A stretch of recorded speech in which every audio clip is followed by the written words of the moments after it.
On a cold November evening, Brussels Airport, one of Europe's busiest hubs, suddenly went dark. Flights were halted, arrivals diverted, and thousands of passengers stranded at the airport overnight. The reason? Not a storm, not a technical glitch, but drones. Multiple drones were seen hovering over the runways and at nearby military facilities, forcing two separate shutdowns in a single night.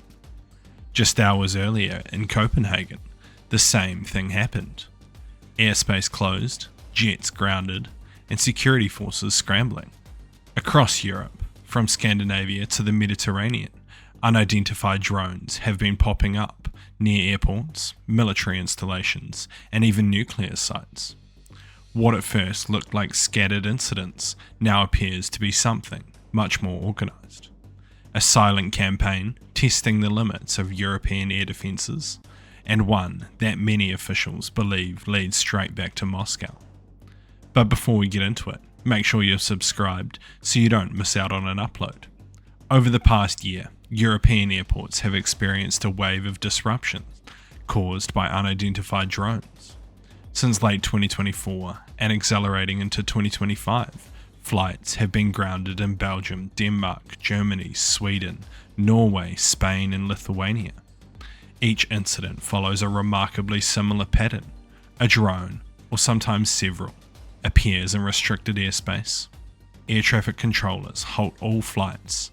Armed police sweep the area, and within hours, the airspace reopens, leaving chaos and unanswered questions. In September, two large drones forced Copenhagen Airport to shut down operations for nearly 4 hours. That same night, Oslo's main airport experienced a similar disruption. Subsequent incidents occurred in Stockholm, Munich, Mallorca, and finally Brussels. Officials in several countries have described the drone activity as professional and coordinated. These are not mere hobbyists with toy drones. Some drones were observed flying in formation, carrying specialized lights or payloads, maneuvering in ways indicative of pre-programmed flight patterns. For airports, even a single drone sighting can trigger a complete shutdown. A small quadcopter can potentially cripple a jet engine or shatter a cockpit windshield, leading to diversions, cancellations, and a cascade of disruptions through Europe's already crowded airspace. Moreover, the scale and timing of these incursions suggest something beyond mere aviation mischief. Security officials now view these drone activities as part of a hybrid warfare campaign, covert pressure from a hostile power operating below the threshold of open conflict. So who's behind it? Officially, no group or individual has claimed responsibility. Most of the drones involved have never been recovered. However, intelligence agencies across Europe are quietly reaching the same consensus. Russia is the prime suspect. Belgium's defence minister referred to the November 2025 incident as coordinated attack using drones. Denmark's intelligence services went further, linking the drone flights directly to Russian hybrid operations, an international effort to test Europe's response and sow disruption without firing a single shot. These aren't isolated theories. From Vilnius to Copenhagen, European security analysts see a consistent pattern. The countries targeted are all strong supporters of Ukraine or active participants in NATO's Eastern Defence posture. And the timing is remarkably precise. In early November, Brussels was debating whether to use frozen Russian assets to fund Ukraine's reconstruction. That same week, drones appeared over its airports and nearby military bases. In September, when Denmark hosted two major European security summits, Copenhagen's airspace was affected. A coincidence? It seems unlikely. As one senior European official told Reuters, Russia is the only threat actor that has both the capability and the intent to threaten European security in this way. The Kremlin, of course, denies any involvement. However, to European governments, these incidents appear to be part of a broader Russian strategy to remind NATO that its rare areas, its airport, its infrastructure, are all vulnerable. Hybrid tactics like these have long been a part of Russia's playbook, including cyber attacks on power grids, disinformation targeting online campaigns, GPS jamming in the Baltics, and now possibly drone incursions into civilian airspace. All these tactics serve the same purpose: to create uncertainty, increase costs, and test Western preparedness without crossing into direct confrontation. One Danish analyst described it in this way: if Russia can paralyze Europe's airports for hours using a device that costs only a few €100, that's an asymmetric victory. The impact of these drone incursions has been significant. At Brussels airport, more than 50 flights were cancelled and 24 were diverted overnight, leaving hundreds of passengers to sleep in the terminals. In a similar case in Munich, 2 shutdowns within 24 hours stranded thousands of travellers. Now, even a minor drone sighting results in an automatic halt to operations because the risk is too high. Economically, the damage accumulates quickly. The 2018 Gatwick drone crisis in the UK cost airlines an estimated £50 million. While no single incident in 2025 has reached the same scale, the cumulative effect of this repeated shutdowns across Europe is staggering. Beyond the financial implications lies a more profound issue: confidence. Travellers are beginning to question how secure European skies really are. If a few drones can ground hundreds of flights, what else might they be capable of? Could a drone collide with an airliner? Could it carry an explosive or surveillance equipment? Belgium's defence minister has warned that some drones spotted near military bases appeared to be conducting surveillance by mapping aircraft shelters and runways. If this is true, it elevates these incidents from mere nuisances to serious espionage threats. Each false alarm necessitates a full-scale response, including helicopters, police, and even sometimes military scramble to these alerts. Europe is learning the hard way that a €500 drone can tie up millions in European security resources. This is the power of hybrid warfare. It's low cost and high chaos.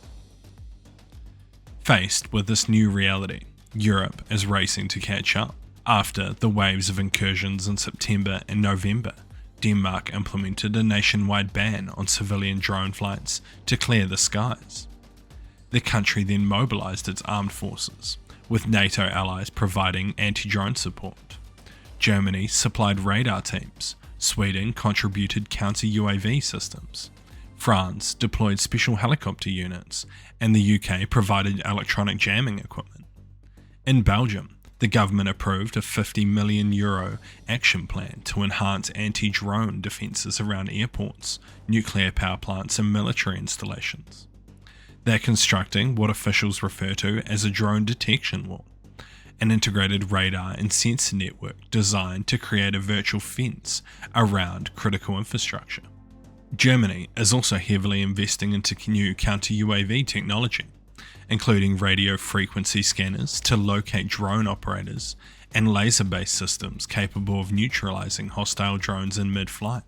Meanwhile, the European Union has begun coordinating on a continental defence effort, which includes plans for an eastern flank drone wall. This initiative involves creating a radar and air defence network stretching from the Baltic to the Black Sea, aimed at detecting and eliminating drones before they enter EU airspace. NATO has increased its response as well.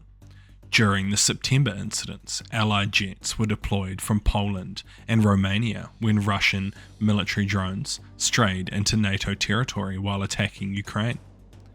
Since then, NATO has expanded its air policing missions and put counter-UAS units on standby at key airports.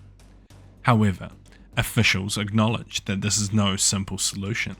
Drones are small, quiet, and often fly at altitudes that evade radar detection. Even advanced systems can have difficulty distinguishing them from birds or debris. Moreover, shooting down drones near populated areas poses a risk of collateral damage. For now, most European responses are defensive and reactive, often involving the shutting down of airspace until the threat subsides. As one aviation security expert noted, Europe is playing catch-up in a game where the rules change every month. The surge in drone incursions represents what we call the grey zone, actions that blur the boundaries between peace and war. Historically, Russia's hybrid tactics have focused on disrupting communications, energy supplies, and political systems. Now, however, they are targeting mobility itself, threatening the vital networks that connect Europe. Airports serve not only as travel hubs, but also as economic lifelines and symbols of stability. When these are disrupted, public trust in the concepts of safety and order are shaken. The message behind these drone campaigns is subtle but impactful. Your skies are not safe. Your defences are not ready. This message resonates far beyond aviation. It forces European governments to redirect resources, raise alert levels, and show a united front, all while Russia observes their reactions. If Europe overreacts, it indicates that the tactic is effective. Conversely, if it underreacts, it reveals vulnerability. This illustrates the trap of hybrid warfare. The battlefield is as much psychological as it is physical. So what does this all mean for Europe's future? In the short term, it's almost certain there will be more drone sightings, increased airport disruptions, and ongoing discussions about hybrid threats. In the medium term, Europe will likely strengthen its airspace by implementing new radar networks, enforcing stricter drone regulations, and launching joint defence initiatives like the EU's drone wall. However, the larger challenge lies deeper. Modern warfare is no longer exclusively about tanks and missiles.